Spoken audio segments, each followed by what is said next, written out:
जय हिंद दोस्त। BPSC TRE 2.0 भर्ती में जांच एजेंसी अब पूरी तरीके से हावी है और जो भी अपराधी है अब उसके धरपकड़ फिर नए तरीके से स्टार्ट हो गया है। और अब इस आयोग के मेन चेयरमैन के ऊपर ही कार्रवाई काज गिरने जा रही है। और 100% मैं पहले से ही कह रहा था कि जो इसमें अपराध हुए हैं, चाहे भाषा आर्ता को रद्द कर देना, उसके बाद इसमें एक ही सेंटर के लोगों को मेरिट लिस्ट में आ जाना, हिंदी बांग्ला और उर्दू की जगह पे पेपर ले लेना हिंदी का, एक अपने आप में ही अपराध था। तो अब इस पे जांच एजेंसी पूरी तरीके से हावी हो चुकी है। अब अधिकारियों की भी धरपकड़ शुरू है। अगर छोटी मछलियों से पूछताछ शुरू हो तो बड़ी मछलियों को पकड़ने में ज़्यादा देर नहीं लगता है, लेकिन कहीं ना कहीं हमारे सरकार का भी अधिक दबाव होता है। आर्थिक अपराध इकाई अपने कार्य करने में बाधा महसूस करती है जब उसके ऊपर सरकारी दबाव पड़ता है। इससे पहले भी आपको मैंने बताया था, कृष्णेश सर ने पहले भी कहा था कि जो अपराधी हैं उनको पकड़ने के लिए सबसे पहले बिहार की आर्थिक अपराध इकाई को कार्य करना पड़ता है, उसके बाद तब केंद्र से मांग करना पड़ता है ईडी और सीबीआई की।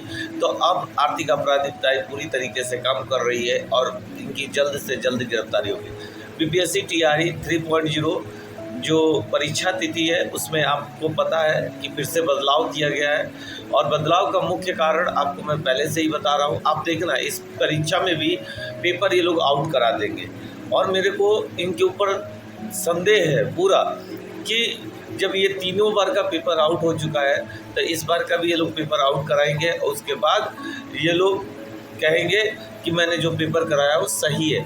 तो इस तरीके से अपराध को रोकने का कोई भी लोग का पहचान और प्रक्रिया नहीं है और ये अपराध को बढ़ावा देने के लिए किसी भी हद तक जा सकते हैं। स्टेट के जो पेपर ना होने का मुख्य कारण है कि उसका एक जो केस है वो कोर्ट में चल रहा है, जो एज को लेके मामला दर्ज किया गया है, तो इसलिए उसका पेपर थोड़ा लेट हो रहा है। और घबराने की कोई ज़रूरत नहीं है, पेपर तो होंगे।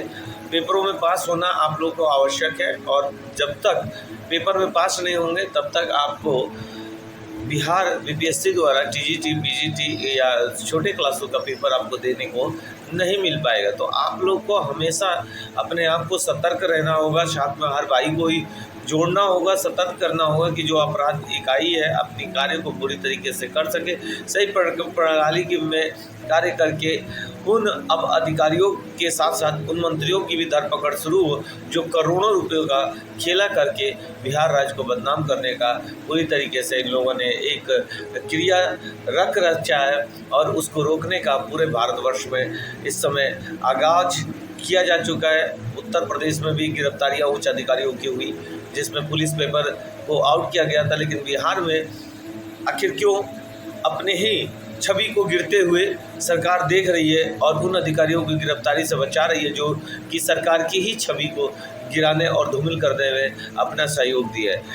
अगर ऐसा करके अगर उनको ये लगता है कि वो सक्सेस हो जाएंगे, बिहार में वोट पा जाएंगे, तो ऐसा मुश्किल लग रहा है। आने वाली घड़ी में आपको देखने को भी मिलेगा कि बहुत बुरी हार बिहार में सरकार की होने जा रही है, नीतीश सरकार की। इससे पहले है कि आप सही समय से जगिए और तीनों भर्तियों को रद्द करिए, नए सिरे से पेपर लीजिए और जो योग्य अभ्यर्थी हैं उन्हीं को योग्य दीजिए।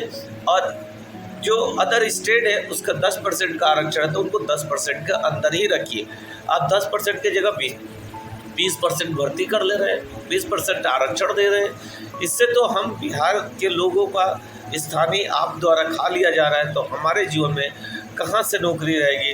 तब हम दूसरे स्टेट में मजदूर बनकर ही जाएंगे और अपने स्टेट में दूसरे लोग आके नौकरी करके और हमारे बिहार को और बिहारी को दोनों को गाली देते हुए सुना जाता है। तो इसको रोकने के लिए सबसे इम्पोर्टेंट है कि हमें सही मार्ग पे चलना होगा और जांच एजेंसी आर्थिक अपराध इकाई को स्वतंत्र करना होगा कि अपने स्वतंत्र रूप से जांच करे और उस मंत्री की भी गिरफ्तारी करे जो इसमें संलिप्त है, शामिल है। और आयोग के अधिकारी कितने कितने पैसे किसने किसने लिए हैं उनकी भी गिरफ्तारी सही प्रभाव से हो सके, उनके घरों पर ईडी और सीबीआई की भी जांच बढ़नी चाहिए। जय हिंद, जय भारत।